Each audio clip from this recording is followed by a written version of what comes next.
Hey everyone, Wolf Lord Rho here.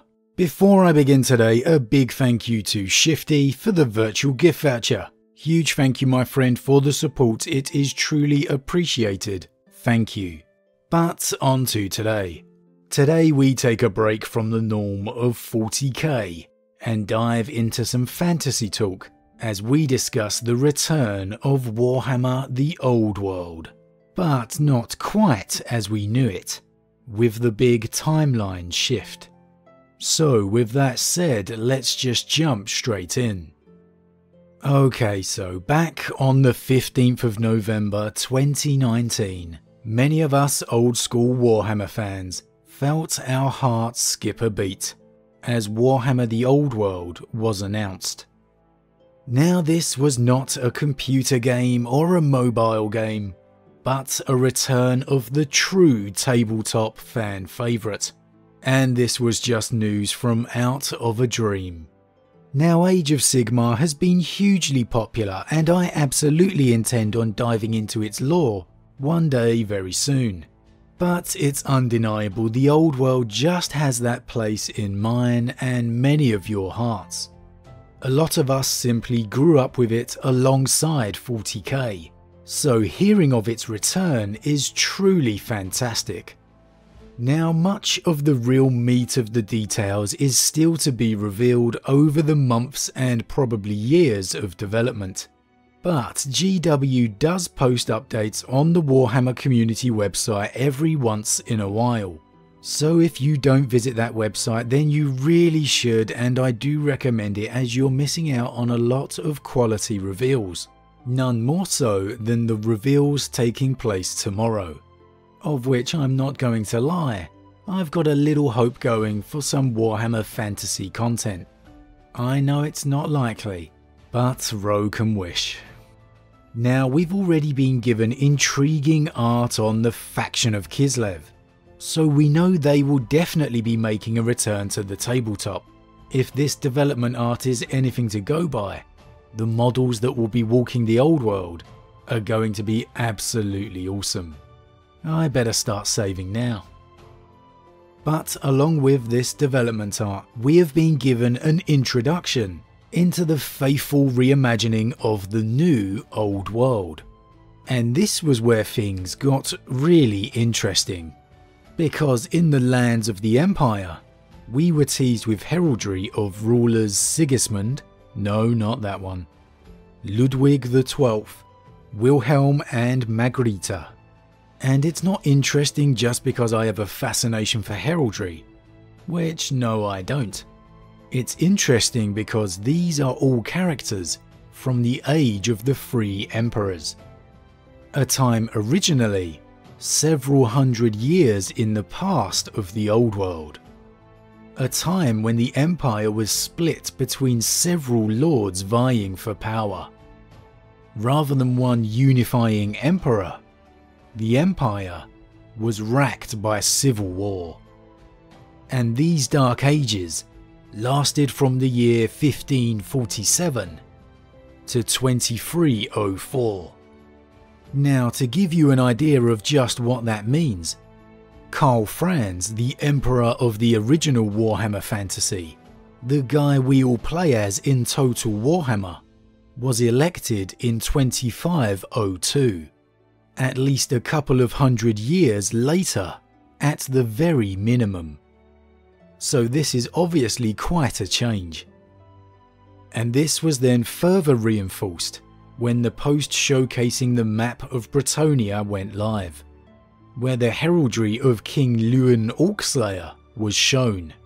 Now this is not King Luan Leoncoeur you may be used to from Total War, the guy from the original tabletop, as I have seen some comment online. This Luan is a completely different king, King Luan Orcslayer, and he was crowned around the year 2201. And so that gives us a much more definitive timestamp for the timeline, as the Orcslayer reigned between the years 2201 to 2297. Still a good few hundred years before the Emperor and King of Bretonnia that we once knew. Now I can understand some people being a little upset at this time change. Perhaps their favourite character not being present, or just a certain attachment to the world that was. But I've got to admit, my hopes are very high. And I actually think this is a fantastic idea, for several reasons. Firstly, it gives GW scope to be creative. They aren't just walking over the exact same old ground as before. The old world is similar enough to feel like home, but yet still be new and fresh. Second, the time they have chosen is packed full of intrigue and action. Just on the factions highlighted so far, King Luan is named Orcslayer for a reason, leading an errantry war across Bretonnia to cleanse the Greenskin menace. And when King Luan's fate finally arrives, the affair of the False Grail arises. And just take a look at the map. The expansion of the Wood Elves up to the Northern Forest opens up a ton of possibilities and hugely intriguing storylines straight away. But then take into the fact the High Elven encampments along the western shore, which were once nothing but ruins, are now here, active High Elf settlements, meaning the elves will be more abroad in the old world and not stuck in isolation back on Ulthuan. Combine that with the civil war unrest in the Empire, the Vampire Count Wars having just ended, and who's to say a little playing with the timeline won't put us back smack in the middle of it.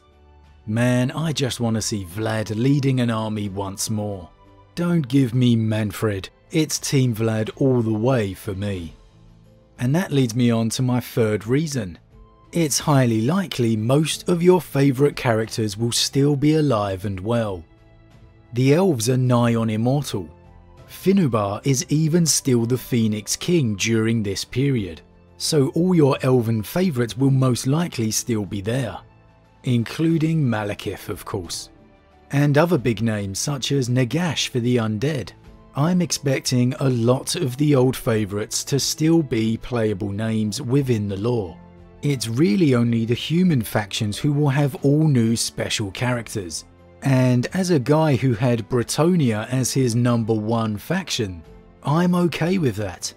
I will gladly follow King Luan Orcslayer if it means I get to fight in the name of the lady once again. And that errantry war against the Greenskins sounds good to me. And the dwarfs? Okay, so Thorgrim Grudgebearer won't be High King. But honestly, I'm good with that too. The Dwarf Empire actually faced losing their High King Ulrich at the Battle of Black Falls right at the start of this era, only for his son Ulrichson to go on to rout the Greenskins and reign himself as High King, where he will go on to lead the Dwarf Empire into the fabled conflict known as the Great War against Chaos. Oh yes, still even then, the presence of Chaos loomed large, and maybe we'll dive into that in depth next time we talk fantasy. But man, is the return of the old world going to be stacked or what? This timeline is just filled with campaign supplements waiting to happen, whichever exact date they choose to kick off things with. And well, I'm not going to lie, I'm hoping for a little announcement in the Warhammer reveal tomorrow. Admittedly, probably won't happen, but I've got my fingers crossed. And like I said, we'll definitely be diving into the events of this era in depth some more in the future. I just wanted to get some of this excitement out before the reveal tomorrow, and more importantly, before we dive into Korax Week next week. I cannot wait to talk some Ravenlord. It's about time the Raven Guard had their time to shine. But as always guys, huge thank you to all my subscribers. Your support truly means a lot to me, it really does. And if you're new, please consider subscribing to help this channel grow. And if you enjoyed this particular vid, then why not drop a like on it too. But with that said, I am off, and I'll see you all again real soon.